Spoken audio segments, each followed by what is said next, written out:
Welcome to the Ordinary Marathoner podcast.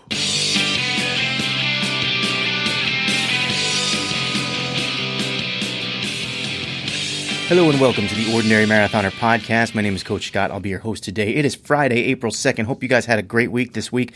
3 podcasts this week. I made it all. I got them all done. This is good. Today we will have another interview coming your way from one of the sponsors of one of our programs at the Ordinary Marathoner Foundation, Erin Shepherd. That will be coming shortly. We got some pretty exciting news there.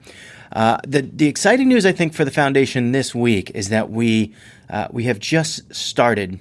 We started our Running for Autism program, the program we talked about with Scott Fassard on Wednesday. That has been launched. We are looking for participants for that program. You can go to ordinarymarathonerfoundation.org/running for autism if you're interested in checking it out, applying. You have to be, the requirements I think are ages 16 to 24. Preferably a little bit of exposure to running, but not necessary. And living in the Austin, Texas area. That's another big. That's where our trainer is. That's where our coach is. So Coach Cole Stepro came highly recommended to us. She's autism certified, and she will train you for 6 months on the foundation. That's on the foundation, and we'll find a race for you. To train for, and we'll pay for that as well. We'll pay for the registration for the race, along with a couple other goodies on the way. So we are excited to launch the program. Super excited, and looking forward to seeing who applies and how granular and that one, in order to pick that one individual, how we're gonna have to analyze all this stuff and pick the right one. But I know you're out there somewhere. And we're excited. We're really excited. I'm a little anxious, a little excited, a little nervous, excited, mostly excited. But it feels really good to get something up off the ground and moving. And man, this is moving quickly, guys. I mean, we launched on the first. We got all our paperwork done. We got our IRS. Our IRS letter came in January, and we are up and going in April. Man, it's been a lot of hard work, I tell you, and we are super excited and happy about it and proud of it too. And much, much more to come.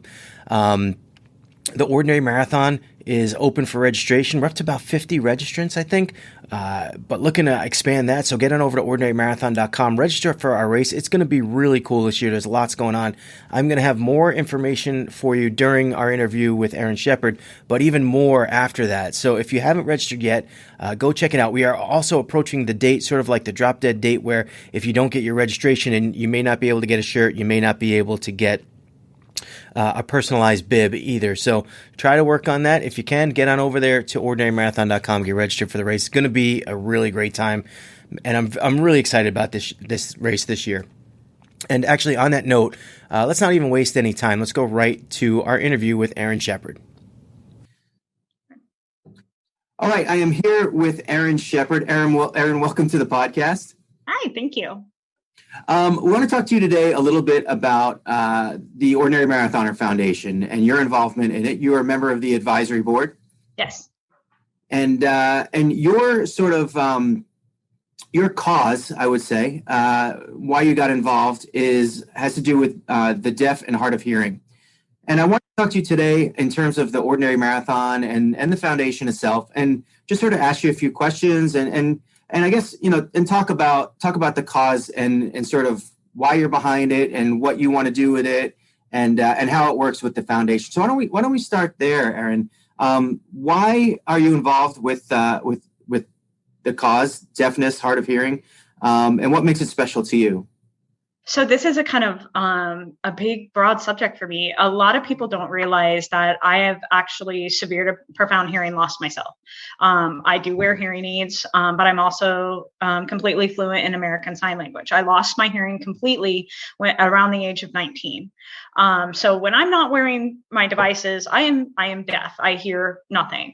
And so when I was looking at getting my degree in education, I've always known I wanted to be a teacher.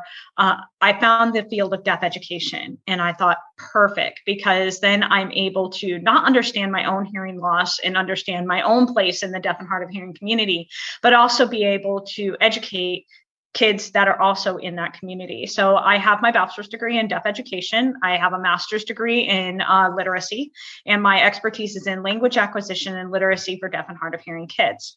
I've been teaching on the middle school level for 6 years now. I've been teaching 6th, 7th, and 8th grade reading, science, social studies, and language arts.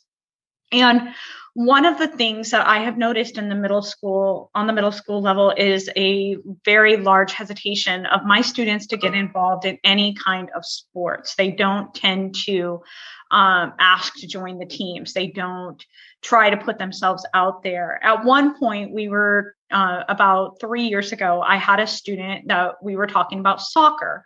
We were discussing the different signs for different sports, and we were talking about soccer. And this student told me very plainly, I'm not allowed to play soccer. And I said, why aren't you allowed to play soccer? He said, because I'm deaf, and they don't have teams for deaf students. They don't have teams for deaf boys. Only hearing boys are allowed to play soccer. And so we had to back way up. And I spent an entire day showing them the deaf professional soccer leagues. I showed them the Deaf Olympics. I showed them other deaf and hard of hearing athletes that are out there doing things. It's been a very slow process, but in the time that I've been there, I now have two deaf students that are on our middle school football team and will be moving to the high school football team. I have one deaf student who is on the track team, actually throwing shot put and throwing it very well on her team. I have had a student on the soccer team finally, but it's been a process because at our schools, deaf students just aren't put out there because they think I'm not allowed to do this. I can't do this. That's only for people without any sort of disability or a hearing loss or anything like that. So that is how I got involved with this. And myself being a runner and a marathoner, I was really cautious at first, like, are people going to view me differently as a runner, having a hearing loss? Because it is difficult for me on the bike, on the run. When people come to pass me on my left, I will not generally hear you until you're right on my shoulder. It doesn't happen. And I've gotten spooked a couple of times on courses, people coming right up on my shoulder, not understanding that I have a hearing loss.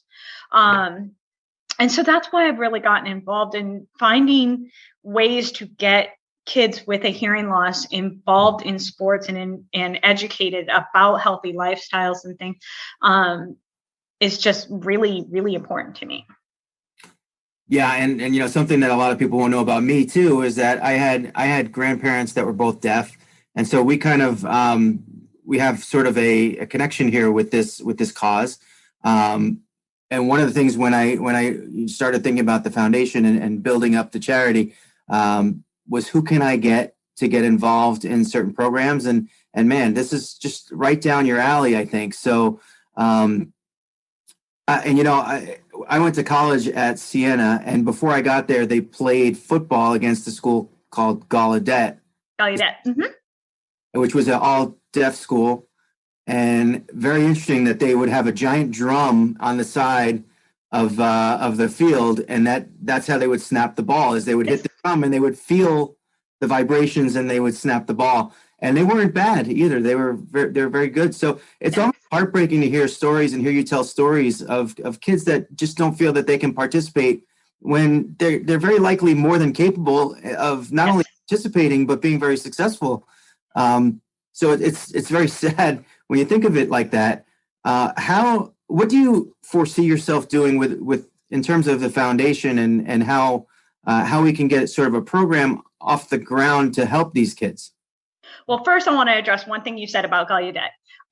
Fun fact, did you know that the football huddle was actually invented at Gallaudet? And the reason why the football huddle was invented at Gallaudet is because the coaches would sign to the plays to players out in the open. Coaches on opposing teams started picking up what those signs meant. And so the football huddle was actually invented by deaf football players at Gallaudet University. You don't get this kind of information on a lot of podcasts. This is really good stuff. But it makes so much sense. Yeah. Absolutely. Absolutely. So the program that I would really like to get off the ground here is a track and running club for deaf and hard of hearing youth. Like I said, so many of our students don't believe that they are able to join teams and that they need to be able to have an organization where they are encouraged to take care of themselves, to have an education about a healthy lifestyle, and to be able to do the things that they're actually really good at and have talent at, like running, like football. One of the statistics that we have is that 90% of deaf and hard of hearing children are born to hearing parents. And of those, only 75%, 75% of those students will never fully communicate with their parents because their parents don't learn American Sign Language. So we have this set of students, we have this population of kids who do not have communication at home. So they're not able to ask their parents, can I play football? Can I play track? So they're not encouraged from a young age to go out for sports. I live in Oklahoma. This is football country. And most football kids go out at 3 years old. If you have a deaf student, a deaf child who has hearing parents, they're not going to have that same opportunity at the age of 3 to start off on a team. So what I would like to see is a team of deaf and hard of hearing youth putting these things that they know they can do onto a team, teach them how to run on a track, teach them to run distance, and give them that sense of community and sport that everyone else has access to. Yeah, I think that's a great idea, a great plan that you have. Extremely necessary, I think. And any way we can support that, I think we're gonna do our best to go ahead and do that. And that being said, we do want to get the word out. We do want to sort of raise awareness, and I kind of hate that term, but in this case, I really kind of like it because it's just exactly what you're saying. Like people don't, you see it every day. You see it every single day in what you do. But I think it's a segment of the population that people don't really understand, or they know it exists, but they don't quite get the whole thing, and they don't see it in action every day, and how it affects people. So it's definitely something that we want to support and get behind. And one of the ways we want to raise the awareness is through our Ordinary Marathon, through our charity race that we do every year. And now we're doing it to help fund our own organization, which I think is great. But what we want to do is take each individual day of the Ordinary Marathon and sort of attach a theme to it. And we want to take in particular, we want to take the causes that we support, and yours being one of them, and draw awareness to that day, and sort of in somehow encapsulate the race in that day. And I think we came up with a pretty good idea of a way to do that. And I'm excited for it. I think it'll be great. Why don't you explain what we're going to do for one of the days for Deaf and Hard of Hearing Awareness Day of the Ordinary Marathon? So one of the things that I'm going to do is I would like to teach you guys 2 signs that you can use. The first one is run. This is the sign for run. If you think about it, it looks kind of like a gun, right? So think about the gun at a start line of a race. So this would be run. Another good sign that you can use, especially since it's the Ordinary Marathon and we're all sort of racing, is race. And this is the sign for race. What's coffee? Coffee is close. Coffee is close. Coffee. Like a coffee grinder. I thought these are the ones that I learned from my grandparents when I was little. That's what I remember. Father? Is this father? That's mom. Oh, father's up here. Father's up here. Mm-hmm. All right. Yeah, I remember a couple. I can do the alphabet too. So, we're not gonna and then I'd also like to share within our Facebook group posts and articles about famous deaf and hard of hearing athletes that have made an impact in the deaf and hard of hearing community as well. Yeah, and I think that's great. And I think one of the things we're going to do is we'll have Erin on to sort of kick off that day of running, or maybe even the night before, so people are prepared. And what we'd like you to do, if you're participating in the Ordinary Marathon that day, is, we always ask for you guys to take pictures, and for you guys to post those pictures on social media, Twitter, Facebook, whatever it may be. And then we put that slideshow together after the race. And so what we're going to ask you to do is that day, when you go to take your pictures of your run, is to make one of those signs, whether it be race or run. Yep. Right. Yeah, you got it. Yeah. Well, that's what we're going to ask you guys to do, is to make one of those signs, take a picture and send it in to us on social media. And by all means, we'll put up all those articles. I think that's great. If if you anything you got for us, Erin, we'll take and we'll put out there. But I like the fact that we're doing this, and I love supporting your cause, and anything we can do, obviously, as a foundation, we would love to help you and help grow this and help out as much as we can. So thank you so much we're all volunteers here. I'm sorry. We're all volunteers here, so. Yep. I realize that you're kind of doing this for your own, out of your own heart, and it's refreshing that way. It is very much so. Thank you. You're welcome. Well, thank you so much, Erin, for joining us today, and we look forward to seeing you again on race day. Thank you. All right. All right, ladies and gentlemen, that was Erin Shepherd. What an amazing guest she is. She's awesome. She does so many great things. And this cause in particular, me, my grandparents both being deaf. Both of them have passed, by the way. Interestingly enough, it can be genetic. The deafness can be genetic and passed on. So my grandmother was deaf and her sister was deaf.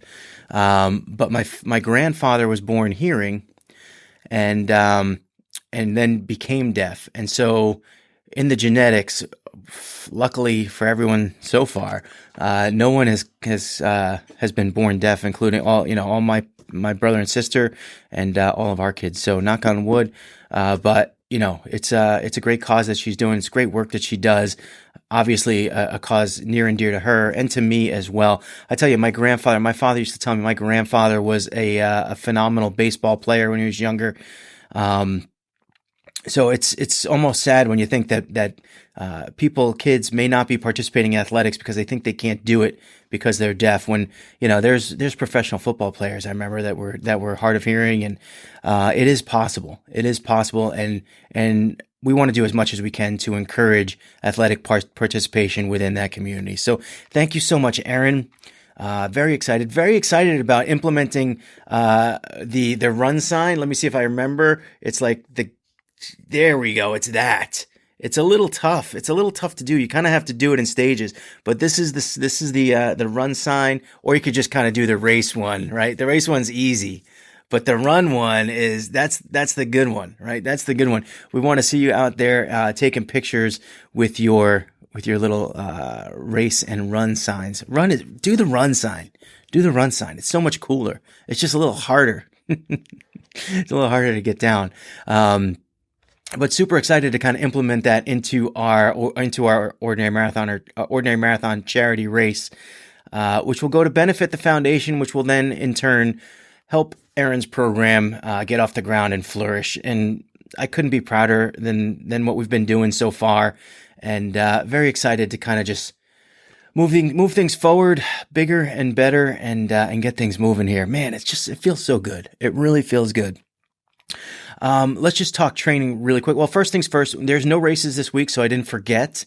No one put a race on the race calendar for this weekend.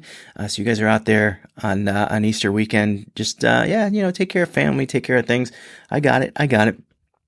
In terms of training since Wednesday night, we did our race. Nick Doe, man, blowing everyone away, setting a new course record for the Ordinary Marathoner Race Series on the Sand and Sequoias course in Zwift. Great job, Nick. Even he took down Ron Booz. It was incredible. What happened, Ron? What happened, man? I had money on you. But who else was out there? We had a lot of people out there racing. I know improvements from last time. Arthur Wolfram out there, he improved by a watt or two. I saw.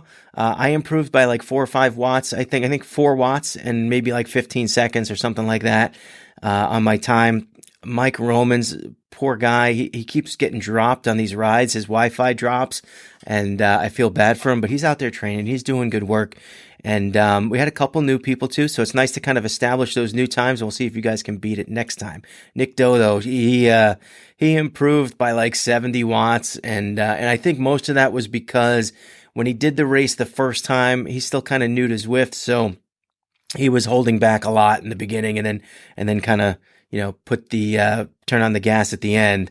but it was a little too late last time. And now he just was like, all right, I'm going after it from the beginning. And he did. And apparently it worked, because he did very well, very, very well. Improved by 70 average watts. That's insane, by the way. It's insane. You don't just improve by 70 watts over the course of a month, but I think it was tactical. It was tactical error from last time. He learned from his mistake, and now he knows what to do. So, all right, there we go. Congratulations, Nick. Again, this race is not, and I say he blew everyone away, and he theoretically came in first, but the purpose of this race is not to race one another. It's more to race against yourself, and to race against you now and against your times from before, and keep training and keep working hard and trying to improve.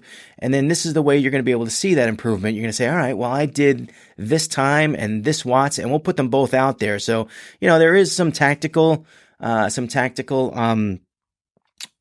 aspects of racing in Zwift that you can't, that's why we ride the time trial bike, to kind of try to make it as smooth and as apples to apples a comparison. But if you choose to kind of to go all out on the flats and you don't save energy for the hills, that's like a tactic. That's like one tactic that can affect your time. So we're going to look at average watts. We're going to look at time. We're going to look at both of those things. And if you're training, and the evidence will be there if you're training. So keep it up, and we look forward to seeing you again in 4 to 6 weeks. And we got a couple people that are interested that weren't able to kind of make it this time, and we're looking forward to kind of adding you to the mix in 4 to 6 weeks when we do the race again. And we'll just keep doing it every 4 to 6 weeks. We'll just keep doing it. This is not a shaming thing. It is not it's a no judgment zone.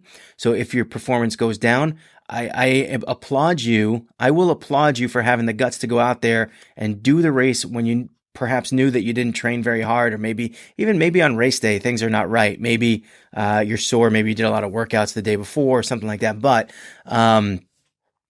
just have the courage to go out and do it. And you will be a winner in my eyes. And I thank you for participating.